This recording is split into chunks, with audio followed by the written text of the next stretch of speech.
우리가 신앙생활 하면서 은혜 많이 받았습니다. 혹은 은혜 많이 받으시기 바랍니다. 라는 말을 종종 하거나 듣거나 합니다. 제가 설교를 마치고 나서도 목사님 은혜 많이 받았습니다. 이렇게 표현하기도 하시죠. 사전적인 의미에서 은혜라고 하는 것은 사랑으로 베풀어 주는 신세나 혜택을 말합니다. 우리 기독교에서는 은혜를 무상으로 베풀어 주는 호의라고 정의하는데, 더 정확하게는 받을 자격이 없는 대상에게 거저 베푸는 호의라고, 받을 자격이 없는 애 힘을 주어서 강조해야 됩니다. 그러므로 은혜라고 하는 것은 내가 어떤 조건을 갖추었다고 주어지는 것이 아닙니다. 또는 어떤 탁월한 설교자가 설교를 듣는 회중들에게 은혜를 부어줄 수 있는 것도 아닙니다.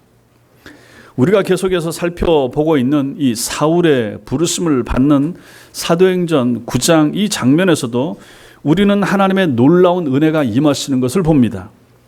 인간적으로 보면 사울은 은혜의 대상이 아니라 하나님의 진노의 대상이었죠. 왜냐하면 그가 하나님의 교회를, 주님의 교회를 많이 박해 핍박했기 때문입니다. 그런데 그에게 하나님의 은혜가 임한 것입니다. 빛 가운데, 소리 가운데 주님이 찾아오셨고 은혜를 부어주셨습니다. 그리고 그의 인생이 완전히 달라졌습니다.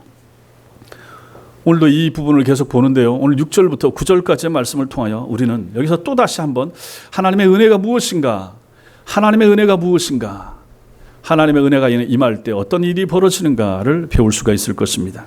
첫째로 오늘 우리 이 말씀에서 그러나의 은혜를 봅니다. 그러나의 은혜.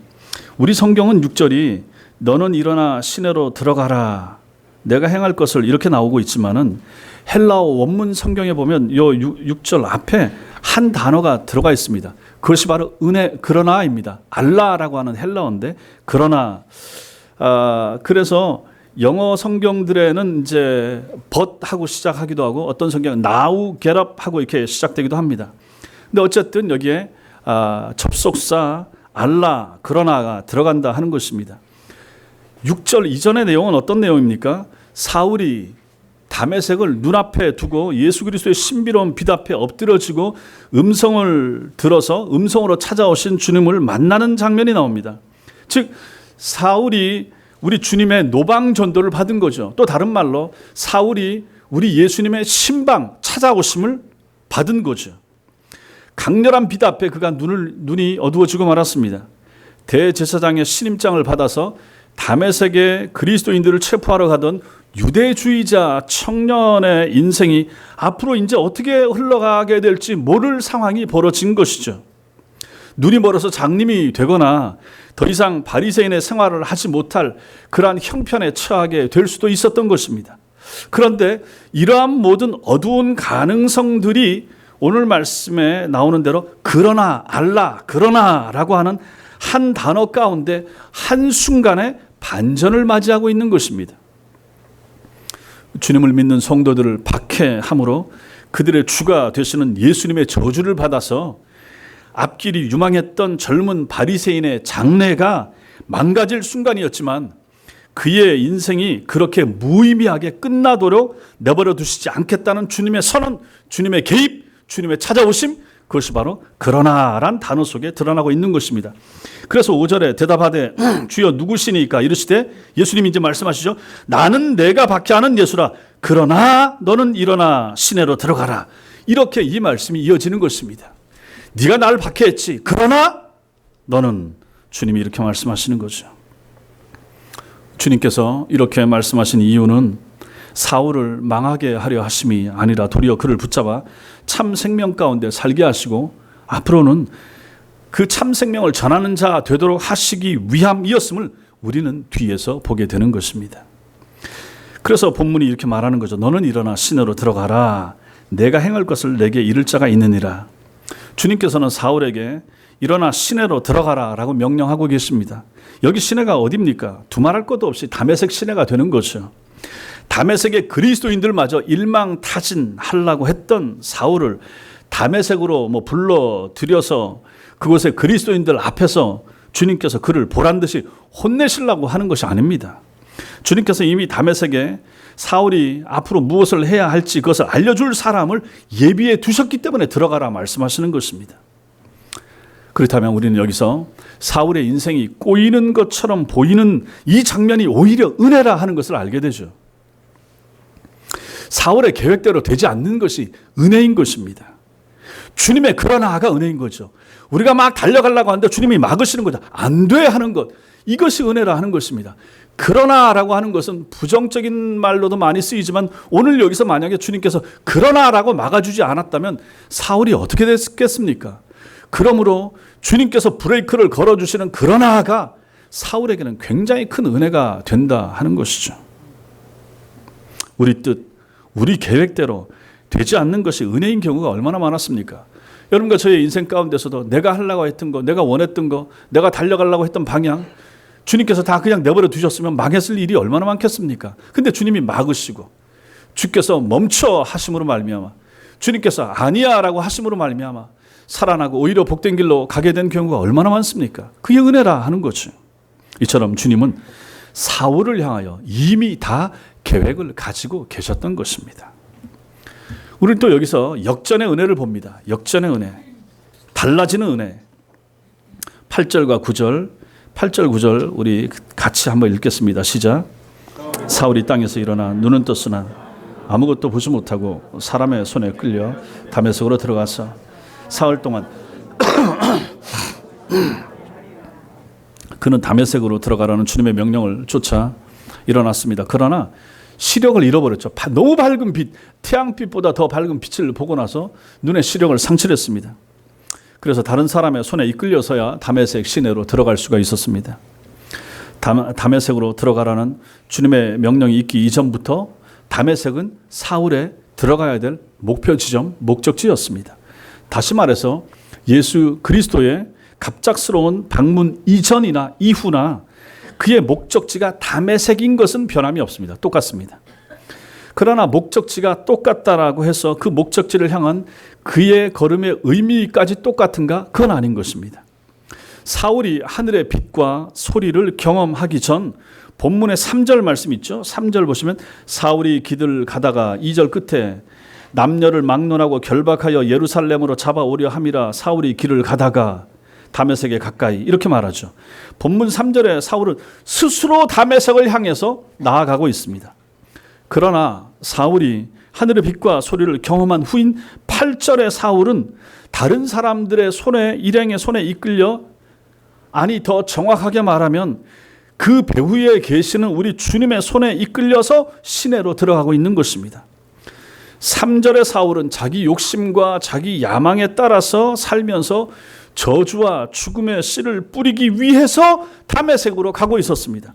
그러나 8절의 사울은 예수 그리스도의 손에 사로잡혀서 생명과 진리의 뿌리 내리기 위하여 다메섹으로 들어가고 있었던 것입니다. 더욱이 오늘 본문 7절에 보면 같이 가던 사람들은 소리만 듣고 아무도 보지 못하여 말을 못하고 서 있더라 이렇게 말씀합니다. 그 역사적인 현장에 사울만이 아닌 사울의 일행이 함께 있었다는 것을 보여줍니다. 2절 말씀에 따르면 다메섹의 그리스도인들을 잡아 체포하려고 갔던 그 일행들, 그 체포조, 그들의 지도자는 아마 사울이었던 것 같습니다. 그래서 사울이 공문을 청하고 그 공문 받아가지고 가고 하는 걸 보니까 사울이 같이 가는 그 일행의 지도자였다 하는 거죠. 그렇다면 그날 그곳에 있었던 사람들 가운데 제일 나쁜 사람, 제일 질이 안 좋은 사람 누굽니까? 사울입니다. 그런데도 누가 지금 주님의 신방을 받고 있습니까? 주님의 노방전도를 누가 받고 있습니까? 사울입니다. 오직 사울만이 새 생명을 얻은 걸로 성경이 기록을 하고 있다 하는 것입니다. 이것은 논리적으로는 도저히 설명할 수 없는 놀라운 주님의 섭리가 되는 것입니다. 그 신비한 주님의 섭리 앞에서 사울이 과연 무엇을 본다 할 수 있으며 무엇을 안다 말할 수 있었겠습니까? 그 사건 전까지는 자신만을 믿으면서 교만의 눈을 치켜뜨고 다메섹을 향하고 있었지만은 지금은 두 눈을 감고 입을 다문 채 낮고 겸손한 마음으로 몸으로 다메섹으로 주변 사람들에게 이끌려서 들어가고 있었던 것입니다. 이전엔 자신의 뜻을 위해서 일을 하고 움직였지만 지금은 오직 주님의 뜻을 이루는 주님의 도구가 되기 위해서 움직이고 있는 사울을 오늘 말씀에서 보는 것입니다. 본문 3절에서도 사울은 다메섹을 향했고 8절에서도 다메섹이 사울의 목적지였지만 그러나 다메섹을 향하는 사울의 동기와 목적은 이처럼 완전히 역전되고 말았다 하는 것입니다. 세상 모든 사람들도 다메섹을 향해 나아가는 사람들입니다. 하나님 없이 매일 반복되는 사람들의 일상은 사울이 다메섹을 향해 가던 길과 다를 바가 없는 것입니다. 월요일부터 금요일까지 혹은 토요일까지 일을 하고 학교를 가고 가정을 돌보고 늘 그런 일을 반복적으로 하죠. 각자 자기 일을 하고 자기 목표를 위해서 살아가는 삶이 바로 사울이 예수님 만나기 전에 사울이 다메섹을 향해 가던 삶하고 똑같은 삶인 것입니다. 당당하고 자신만만해 보이지만 하나님 앞에서 무의미한 삶이 바로 그들의 삶입니다. 예수 없이 하나님 없이 사는 삶이 무슨 의미가 있겠습니까? 자기 나름대로 큰 원대한 꿈을 가지고 비전을 가지고 큰 일을 성취하고 돈을 많이 벌고 높은 공직에 나간다고 해도 예수 없으면 하나님 없으면 그것이 무슨 의미가 있겠습니까? 그들 중에 일부는 교회를 멀리하고 하나님을 대적하는 삶을 살다가 어느 순간 벼락을 맞는 것 같은 그런 경험을 할 수도 있습니다. 그런 사람이 있을 수도 있습니다. 여러분과 저 같은 경우에도 그렇지 않겠습니까? 자기 길로 가다가 어느 한순간 벼락같이 찾아오신 주님 때문에 인생의 방향이 완전히 틀어져서 지금 신앙의 길로 믿음의 길로 들어선 분들 계시지 않습니까? 오늘 사울처럼 말입니다. 따라서 사람들은 반드시 8절의 사울처럼 변화되어야만 합니다. 달라지고 변화된 사울처럼 돼야 된다 하는 것이죠. 우리들 중에도 그런 변화가 필요한 사람들이 있습니다. 교회 나오지만 신앙생활을 하지만 아직도 마음속에 변화가 없는 사람들이 있을 수 있습니다. 아직도 빛 가운데 소리 가운데 찾아오신 주님을 만난 것 같은 그러한 완전히 인생의 분기점을 경험하지 못한 분들이 있을 수 있습니다. 어렸을 때부터 했을 수가 있지만 정말로 진실로 예수를 만나지 못하여 교회 생활하는 교인들이 있을 수가 있습니다.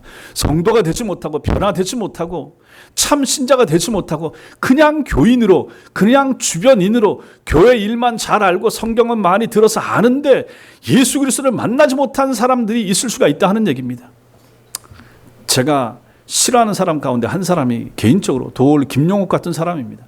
참 공부도 많이 하고 아는 것도 많고 요한복음도 강의도 하고 뭐 도마복음도 주에서도 쓰고 했지만 저는 그 사람을 싫어합니다. 예수를 만나지 못했는데 예수의 얘기를 너무 많이 하는 거예요. 그 사람의 잘못된 가르침과 강의 때문에 때로 신자들 가운데 영향을 받아서 흔들리고 있는 사람들도 제가 보는 것입니다. 예수를 만나지 못하면 아무리 예수에 대한 많은 말을 하고 책을 쓴다고 해도 예수 그리스도와 전혀 상관이 없는 사람일 수도 있는 것입니다. 이것이 어떻게 보면 기독교의 신비입니다. 우리들 가운데 그런 사람이 있다면 변화돼야 됩니다. 어떤 변화입니까? 예수를 만나야 됩니다. 예수 체험, 예수 믿음을 통하여 새로운 사람이 돼야 됩니다. 교회가 바로 이 일을 하는 곳이에요. 교회가 성도들 돈 많이 벌려고 축복해 주는 곳이 아닙니다. 교회가 무슨 여러분들 앞날에 어려움이나 힘든 일 생기지 않도록 부적을 기도로서 대신 써주고 목사가 기도해 준다고 해서 모든 어려움을 다 막아주고 하는 그러한 장소가 무당 같은 일을 감당하는 곳이 교회가 아닙니다. 물론 하나님의 도움과 섭리와 인도하심과 지켜주심과 막아주심이 있습니다. 그러나 그게 목적이 아니라 하는 것입니다. 교회는 여러분들을 병낫게 해주고 여러분들 형통하게 해주고 자녀들 앞길 선하게 잘 열리도록 번영하는 삶을 살 수 있도록 사업하는 사람들 다 잘되게 해주는 그러한 기도를 해주고 그런 곳이 교회가 아니라 하는 것이죠. 그것은 불교에서도 열심히 합니다. 이번 주 중에 뭐 하나 봤더니 불교 절 앞에다가 차를 하나 가져갔다 놓고 스님이 앞에서 뭐 불경을 외우는 게 나오더라고요. 그게 뭡니까? 새 차를 샀다는 거예요. 새 차 사가지고 절 앞에 갖다 놓고 스님이 불경을 외우면서 앞으로 사고 일어나지 않도록 빌어주는 것을 누가 사진에 찍어서 어느 목사님이 올리더라고요. 그랬더니 그 밑에 또 하나 뭐 글이 실리는데 그리스 종교회에서는 아예 미국에서 교회 마당에다가 차를 갖다 놓고 성도들 다 모여갖고 차 문 다 열어놓고 거기 천주교나 히랍 정교에서는 이 성수 같은 걸 뿌리지 않습니까? 성수를 차 안에 뿌리고 시트에 뿌리고 하면서 이제 사고 일어나지 않도록 해달라고 그렇게 비는 것을 올린 것을 봤습니다. 그런 마음 없는 사람들이 어디 있습니까? 차 사서 그런 마음 안 드는 사람 어디 있겠습니까?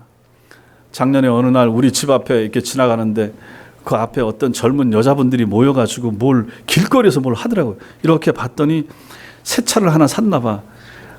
새 차 사놓고 친구들끼리 모여가지고 그 앞에서 고사를 지내는 거예요. 돼지를 그려가지고 붙여놓고 그 앞에서 그래서 차 새로 사고 초보고 하니까 겁도 나기도 하고 그러겠죠. 그런 마음 왜 없겠습니까? 그러니까 뭔가 큰 힘에 그걸 빌고 싶은 거예요. 그것이 무슨 뭐 산신령님일 수도 있고 용왕님일 수도 있고 불교 뭐 만이교에서도 뭐 할 수도 있고 부처님 힘 빌 수도 있고 뭐 천주교에서는 뭐 마리아한테 빌 수도 있고 교회 나오면 뭐 목사님이 빌어주기도 하고. 교회가 본질적으로 그런 일을 하는 것이 아니라 하는 것입니다. 여러분들이 예수를 만나야 됩니다. 믿음 체험이 필요하다 하는 것이죠. 오늘 사울이 체험한 것 같은 이런 예수 체험, 예수 경험이 우리 모두에게 필요한 것입니다. 예수를 만나야 됩니다. 인생 역전이 필요합니다. 하나님 없이 살고 하나님을 대적하고 살던 삶에 오늘 사울처럼 인생의 대역전이 필요하다 하는 것을 오늘 말씀이 보여줍니다. 본문 3절에 사울과 같던 우리의 옛삶이 뿌리채 뽑히고 8절에 사울의 삶으로 거듭날 수 있어야 하는 것입니다. 인생 역전은 로또 당첨으로 되는 것이 아니라 예수를 만남으로 가능한 일인 줄 믿으시기 바랍니다. 세 번째로 우리는 오늘 말씀에서 사흘 동안의 은혜를 또 봐야 됩니다. 사흘이라고 하는 시간이 또 은혜의 시간입니다. 조금 전까지만 해도 당당하게만 했던 청년이 순식간에 시력을 잃고 다른 사람을 의지하고서야 걸을 수가 있다면 그것은 그 사람 본인에게는 엄청난 충격일 수밖에 없습니다. 하지만 사울로서는 크게 놀라거나 걱정할 일이 실제로는 아니었습니다. 왜냐하면 주님께서 사울 자신을 도와줄 사람을 이미 다메섹 시내에 예비해 두셨기 때문입니다. 일단 다메섹에 들어간 이상 사울은 주님께서 자신을 위해서 예비해 두신 사람을 만나서 그의 도움을 받기만 하면 될 일이었기 때문입니다. 그런데 오늘 9절 말씀에 보면 전혀 뜻밖의 사실을 전해주고 있습니다. 9절에 8절 끝에 사람의 손에 끌려서 다메섹으로 들어가서 9절에 사흘 동안 보지 못하고 먹지도 마시지도 아니하니라 이렇게 말씀을 하고 있습니다. 사울이 예전처럼 자기 멋대로 자기 마음대로 자기 가고 싶은 곳에 지금 가 있는 것이 아닙니다. 그는 주님께서 들어가라 명령하셨던 다메섹에 지금 들어가 있습니다. 그렇다면 주님께서 사울을 위해서 예비해 두신 10절에 나오는데 그 주님의 제자 아나니아가 즉시 나타나서 이 사울을 영접하고 이끌어 줬어야만 됩니다. 잃어버린 사울이 시력을 회복할 수 있도록 좀 도와줘야 되고 또 사울이 거처할 곳도 제공해 줘야 되고 이러한 사람의 역할로서 아나니아가 나타났어야만 했습니다. 그런데 주님께서 말씀하신 그 아나니아는 지금 그림자도 보이지 않고 있는 것입니다. 사울은 여전히 앞을 볼 수가 없었고 주님으로부터 그 어떤 새로운 음성도 들리지가 않았습니다. 비록 시력을 잃었지만 예수 그리스도의 말씀을 듣고 희망 가운데서 다메섹으로 들어간 사울이었기 때문에 지금 주님께서 어떤 말씀도 주시지 않는 이 사울, 누구도 자기를 찾아와 주지 않는 이 사울은 참 답답하고 암담한 시간이었을 것입니다. 그런 시간이 사흘이나 지속되고 있습니다. 주님께서는 다메섹 도상에서 꼬꾸라진 사울에게 6절에서 다메섹 들어가라, 내가 행할 것을 내게 이를 자가 있느니라 라고 분명히 말씀하셨죠. 사울은 그 말씀에 순종해서 다른 사람의 손에 이끌려서 다메섹으로 들어온 것입니다. 그런데 주님께서 말씀하신 그 사람은 왜 즉시 사울 눈앞에 나타나지 않고 있는 것입니까? 다메섹 도상에서 그토록 분명하게 말씀하셨던 주님께서는 다메섹에 들어간 지 사흘 동안이나 왜 아무 말씀도 안 하시고 침묵하고 계신 것입니까? 왜 그랬을까요? 시간이 필요했습니다. 시간이 필요한 거죠. 버퍼존이라고 하는 게 있잖아요. 버퍼링 되는 컴퓨터를 부팅시킬 때 걸리는 시간 같은 그러한 시간이 필요했다. 전에 양파즙을 담아 두었던 곳에서 그걸 다 빼내고 그 통에다가 물을 넣으려고 물을 넣는데 양파즙 냄새가 계속 나는 거예요. 여러 번 씻었는데도 그 냄새가 계속 나는 거예요. 더 많은 시간이 필요한 거죠. 더 많이 씻어내야 되는 거죠. 마찬가지입니다. 그럼 비슷한 경험입니다. 냄새를 없애려면 더 많은 시간이 필요했던 것처럼 지금까지 살아왔던 인생을 완전히 바꿔야 할 처지에 놓인 사울에게도 혼자만의 시간이 좀 더 필요했던 것입니다. 그래서 주님이 침묵하시고 아나니아도 보내지 않으신 것이죠. 열렬한 유대교의 바리새인으로 살아온 그의 옛 습성과 사고방식들이 뿌리가 뽑히고 사울의 옛 삶이 완전히 죽기 위해서는 이러한 시간이 그에게 더 필요했던 것입니다.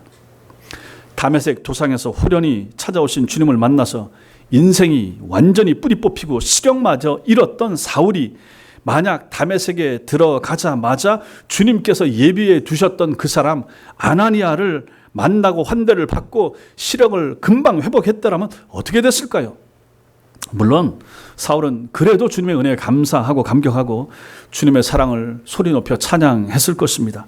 그러나 그 감동의 순간이 지난 뒤에도 사울이 변화된 그리스도인으로 온전히 견고하게 계속 서 있을 수 있었을까요?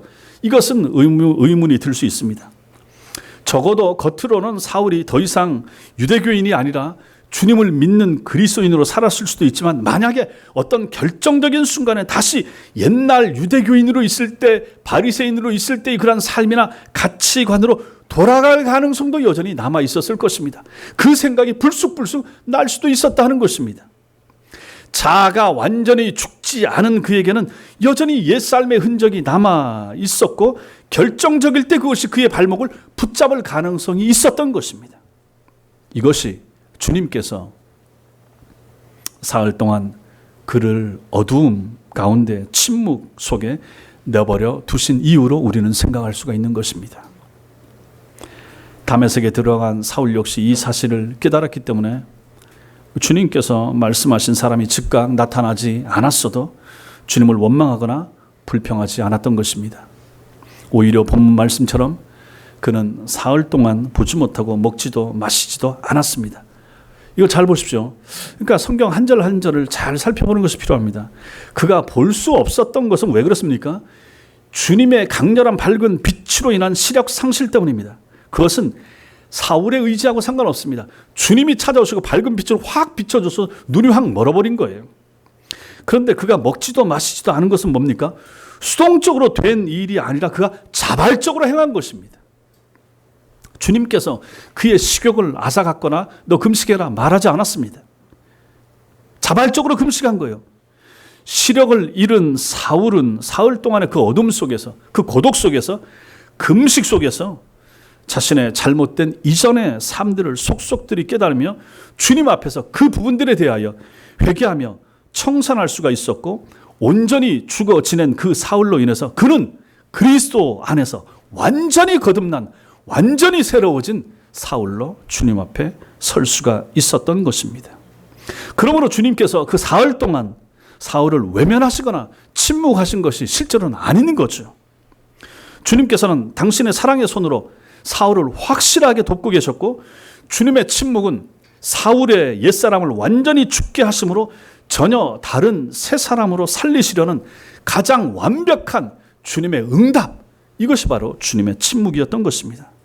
그러므로 침묵의 사흘도 이거 주님의 놀라운 은혜가 아닌가 하는 거죠.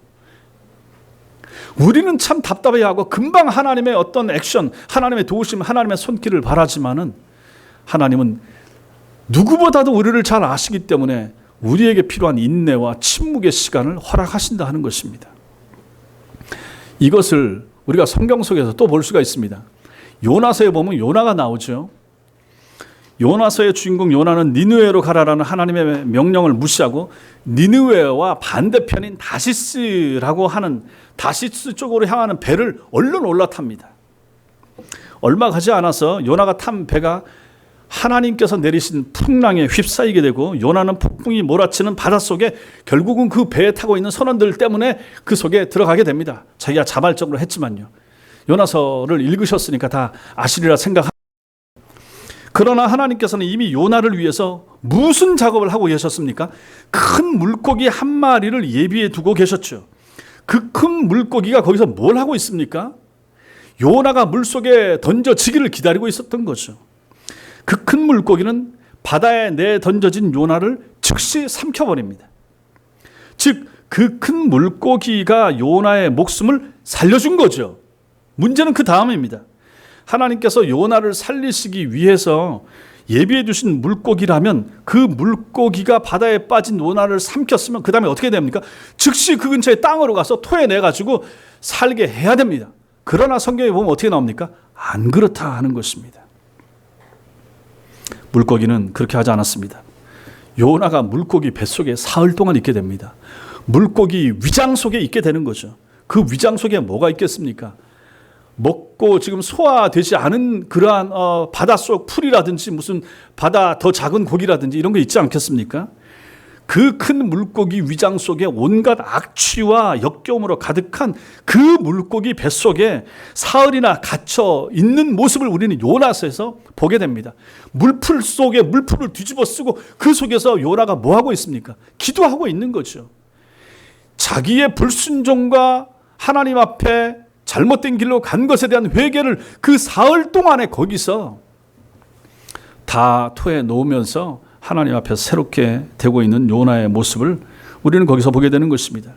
물고기 뱃속에서의 사흘 역시 요나에게는 3년보다 더 길었을 시간이었을 것입니다. 하나님의 말씀을 짓밟은 요나가 폭풍의 바닷속에 내던져진 것은 하나님의 공의 때문이었죠. 그렇다면 그 요나를 사흘 동안 물고기 뱃속에 갇혀 있게 하신 것은 뭡니까? 하나님의 사랑입니다. 완벽하게 하나님의 두 가지 성품, 사랑과 공의가 여기서 나타나는 것을 우리는 보는 것입니다. 사흘 동안 어둠의 골짜기에 갇혀서야 요나는 비로소 자신의 본 모습을 볼 수가 있었을 것입니다. 무엇을 버리고 어디로 돌아서야 하는지를 확실히 깨달았을 것이고 그릇된 삶의 모습들까지 생각하면서 회개하고 다 털어낼 수 있었을 것입니다. 한마디로 말해서 그 사흘 동안 요나의 옛사람이 온전히 죽었기에 그 죽음의 사흘로 인해서 그는 새 사람으로 새롭게 거듭나서 땅에 나와서 주님의 명령에 순종할 수가 있었을 것입니다. 그렇다면 그 사흘 동안 하나님의 침묵은 침묵이 아니라 요나의 일생 가운데 가장 큰 하나님의 응답의 목소리였던 것입니다. 또 있습니다. 또 사흘 뭐겠습니까? 신약에 오면 예수님께서도 인간의 죄값을 치르시기 위해서 아무 근심도 없이 편하고 쉽게 십자가를 지신 것이 결코 아니었다 하는 것을 우리는 신약에서 많이 배우고 보았습니다. 예수님께서는 당신의 죽음을 눈앞에 두고 심히 놀라시고 심히 슬퍼하시고 심히 고민하셨습니다. 겟세마네 동산에서 그래서 기도하셨던 것이죠. 그 사실을 하나님 아버지께서 모르셨을 리가 없습니다. 예수님께서 겟세마네 동산에서 십자가의 죽음을 피하게 해달라고 땀방울에 피가 배어 나기까지 3번씩이나 간구하셨습니다. 그것을 하늘에서 성부 하나님께서 다 듣고 아셨습니다. 그럼에도 하나님께서 어떻게 하셨습니까? 응답하지 않았습니다. 침묵하셨습니다.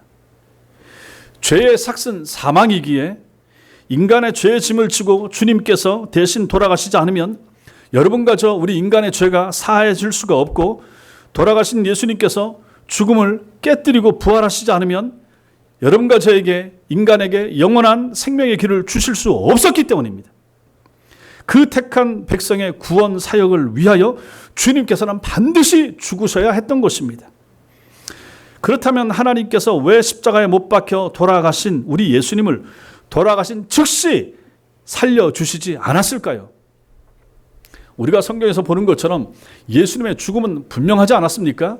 무릎을 꺾을 필요도 없을 정도로 완전히 죽으셨기 때문에 예수님의 죽음은 분명했던 것입니다.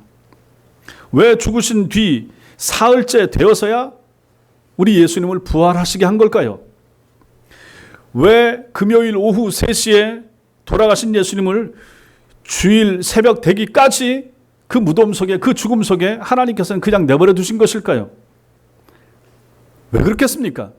만약에 우리 예수님께서 금요일 오후 3시에 돌아가시고 나서 금요일 밤이나 토요일에 살아나셨다 그러면 주님께서 완전히 죽지 않고 가사 상태에 빠졌다가 깨어난 것으로 그렇게 생각할 수도 있습니다.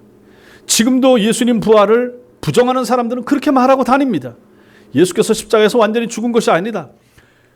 기절했다. 그래서 예수님을 내려가지고 돌 무덤 속에 넣으니까 돌 무덤 속에 서늘하고 하니까 그때 정신이 들어가지고 제자들이 와서 돌을 굴리고 예수님 시체, 예수님 살아난 예수님 데리고 갔다. 이렇게 말하고 있는 학자들이 지금도 있지 않습니까? 만약 그렇게 됐다 그러면 그것은 죽음의 권세를 깨뜨리신 주님의 진정한 부활이 될 수가 없는 거죠. 죽음을 이기기 위해서는 먼저 예수께서 철저히 죽으셨다, 확실한 죽음이었다 하는 것이 분명해져야만 했습니다. 그래서 필요한 시간이 바로 사흘이었습니다. 그래서 하나님께서는 금요일 오후에 돌아가신 예수님을 주일 새벽까지 죽음 속에 그대로 온전히 내버려 두셨던 것입니다. 그리고 예수님은 하여금 그 온전한 죽음의 상태에서 온전히 죽음을 깨뜨리고 온전히 부활하게 하심으로 우리에게 영원한 생명의 길을 열어주셨던 것입니다. 그러므로 그 사흘 동안 하나님께서는 예수님을 외면한 것도 아니고 무응답하신 것도 아니었습니다. 이것은 요나를 향해서도 마찬가지고 예수님을 향해서도 마찬가지입니다.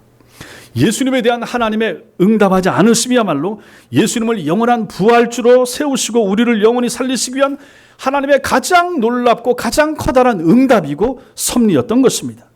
자, 이렇게 본다 그러면 이처럼 사흘이라고 하는 시간은 은혜의 시간입니다. 놀라운 은혜의 시간인 거죠. 물고기 뱃속에서의 사흘, 무덤 속에서의 사흘, 보지 못하고 먹지도 마시지도 않은 채 보낸 담의 세계에서의 사흘, 이 모두는 풍성한 은혜의 시간들이었습니다. 그 사람들에게 은혜의 시간들이었던 거죠.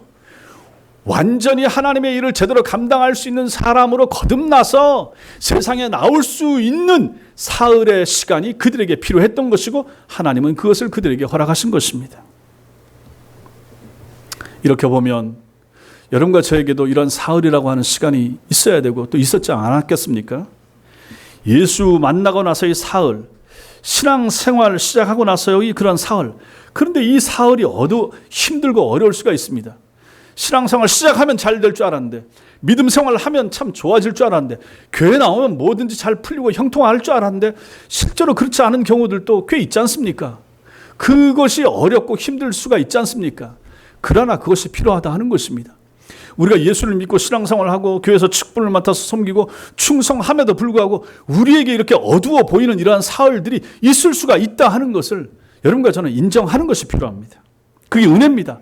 오히려 은혜입니다. 하나님의 침묵하심이 은혜인 거죠. 하나님의 내가 원하는 것과 반대의 결과가 나타나 보이는 것이 실제로 여러분과 저에게 은혜가 되는 경우가 얼마나 많은가 하는 것이죠. 우리는 모르지 않습니까? 우리는 내일을 못 보잖아요. 우리는 일주일 후를 모르잖아요. 우리는 한 달 후에 어떤 일이 생길지 모르잖아요. 그래서 지금 당장 발을 동동 구르면서 아쉬워하고 안타까워하고 어려워하고 힘들어하고 고민하지만은 앞날을 아시는 주님께서는 이것이 우리에게 필요하시기 때문에, 필요한 것을 아시기 때문에 우리에게 고통스러워 보이고 어려워 보이고 버거워 보이지만 그 사흘이라고 하는 시간을 허락하신다 하는 사실입니다. 그러므로 그 사흘 앞에서 우리는 오히려 침묵하고 오히려 감사하고 사울이 했던 것처럼 그 침묵 속에서 주님 만나고 기도하고 하는 시간을 갖는 그러한 성도들이 될 수 있어야 될 것입니다. 사랑하는 성도 여러분, 우리 흥부전이죠. 흥부놀부전. 흥부전에 보면 뭐가 나옵니까? 제비가 금은 보화가 가득 든 박씨를 물어다 줘서 나중에 흥분의 가족이 그걸 탔더니 그 속에서 금은 보화가 나와가지고 크게 복을 받고 부자가 됐다 하는 내용이 나오지 않습니까? 왜 이렇게 됐습니까? 이것은 흥부의 착한 성품과 제비 다리를 싸매준 그의 선한 행실 때문이었습니다. 그래서 그 제비를 뭐라고 부릅니까? 은혜 갚은 제비 이렇게 부르죠. 또 우리 속담에 어떤 속담이 있습니까? 은혜를 원수로 갚는다. 잘 대해줬는데 전혀 반대의 모습을 행한 사람에게 은혜를 원수로 갚는다. 우리는 이렇게 말을 합니다. 이렇게 말할 때 은혜 갚은 죄비 은혜를 원수로 갚는다라고 할 때 이때 은혜는 뭡니까? 어떤 은혜입니까? 이때 은혜는 모두 무언가에 대한 대가로서의 은혜를 말하는 것입니다. 사람 사이의 은혜를 말하는 거죠. 그러나 오늘 우리가 말씀에서 보는 은혜는 어떤 은혜입니까? 하나님이 우리에게 부어주시는 은혜는 그것과는 차원이 완전히 다른 은혜라 하는 것이죠. 하늘의 은혜는 우리의 노력과는 무관하게 주어집니다. 여러분과 제가 예수 믿게 되고 신자가 된 것이 우리가 뭔가를 해서 좀 착해서 좀 선한 뭔가가 있어서 주님이 우리를 구원해 줬습니까? 아니잖아요. 전혀 그렇지 않잖아요. 그 사악한 사울을 하나님께서 빛 가운데 찾아오셔서 만나주셔서 새 사람 만들어준 거, 그에게 무슨 선한 행실이 있었습니까? 오히려 하나님의 교회를 그렇게 박해했는데요. 마찬가지 아닙니까? 여러분과 제가 누굽니까? 사울 아닙니까? 난 사울보다 덜해요. 이렇게 말할 수 있을지 몰라도 우리는 가장 사악한 사람들입니다. 예수 없이 살았던 모든 시간과 순간들, 그러한 인생들은 전부 다 사악한 순간이고 하나님을 대적하던 원수됐던 순간들입니다. 그러한 우리를 주님께서 찾아오셔서 예수 믿게 만들어줬습니다. 우리를 일방적으로 사랑한 거죠. 그렇게 우리가 받은 것이 무엇입니까? 은혜입니다. 하나님의 은혜가 우리에게 임해서 예수 믿게 된 것입니다. 그것을 얘기하는 거예요. 사울이 체험한 것이 그 은혜입니다. 그는 죄인 중에 대장 괴수였습니다. 그럼에도 불구하고 하나님이 그에게 은혜를 베풀어 주셨습니다. 그의 삶이 달라졌고 그 후에 바울은 온 세상이 모두 아는 그러한 탁월한 하나님의 사람이 되었습니다. 그렇다면 성도 여러분, 참된 은혜가 무엇입니까? 참된 은혜가 뭡니까? 여러분 은혜 받으십니까? 은혜 받으셨습니까? 은혜 받은 사람입니까? 참된 은혜는 한순간 가슴이 뜨거워지거나 설교 듣다가 울컥하거나 눈시울이 뜨거워지거나 아멘하고 입으로 튀어나왔다고 해서 그것이 은혜 받은 것이 아닙니다. 실제로는. 거기서부터 시작되는 것은 맞지만 그게 은혜 받은 게 아니에요. 참된 은혜는 무엇입니까? 어때야 되는 것입니까? 어떤 말씀에 대한 이해나 깨달음이 나의 결단과 결심 그리고 그것이 행동으로 삶으로 옮겨지게 될 때 그것을 참된 은혜라고 부르는 것입니다. 교회 안에서 짧은 은혜, 순간적인 은혜를 받는 경우는 많아 보이는데 이것이 교회 문을 나서고 나서 세상으로 나아가서 집으로 돌아갔을 때까지 유지되고 그 결단과 그 결심이 몸으로 옮겨지게 되고 삶으로서 드러나게 될 때 그 사람은 그날 예배에서 그 시간 그 설교를 통하여 그 말씀에서 은혜를 받은 사람이 되는 것입니다. 이게 참된 은혜. 오늘 사울이 체험한 것이 참된 은혜입니다. 예수 그리스도를 만나고 그의 인생은 완전히 바뀌어져서 그 길로 계속해서 달리다가 결국은 목 잘려서 죽기까지 그 길로 갔던 사람 아닙니까? 그렇다면 사울의 인생은 바울이 되기까지 완전히 참된 은혜 가운데 살았던 사람입니다. 여러분과 저에게도 이런 것이 필요합니다. 은혜 받으셨습니까? 이런 은혜를 받아야 되는 거죠. 말로만의 은혜, 한순간의 은혜, 아멘 했다고 해서 은혜가 아니라 그것이 내게 부딪혀서 내 삶을 고치고 내게 결단이 되고 하나님 앞에서 나를 죽이고 새 사람으로 서고 새로운 방향으로 가는 것이 내 몸에 드러나게 될 때 물론 완벽하게 되지는 않죠. 또 넘어지지만 다시 일어나야 되고 그 길로 계속 달려갈 수 있을 때 여러분과 저는 은혜 받은 사람이 되는 것입니다. 그 은혜가 우리에게 필요합니다. 그 변화가 있어야 됩니다. 예수 만나기 이전과 이후가 뚜렷이 달라져야 참된 은혜입니다. 이 기준으로 보면 교회 안에서 참된 은혜 받지 못한 사람이 꽤 있을 수가 있는 거예요. 그런 신자들이, 그러한 무늬 안의 크리스찬들이 교회를 욕먹이고 하나님의 이름에 먹칠을 하는 거예요. 삶의 방향이 확연히 달라져야 참된 은혜입니다. 세상 것에 반응하지 않고 영적인 것, 신령한 것에 반응할 때 그것이 바로 참된 은혜 받은 사람이 되는 것입니다. 무엇보다도 자기를 중심하던 삶이 예수를 중심하던 삶으로, 예수를 중심하는 삶으로 바뀌게 될 때 그 사람이 바로 참된 은혜 받은 사람이 되는 것입니다. 오늘 본문의 사울처럼 말입니다.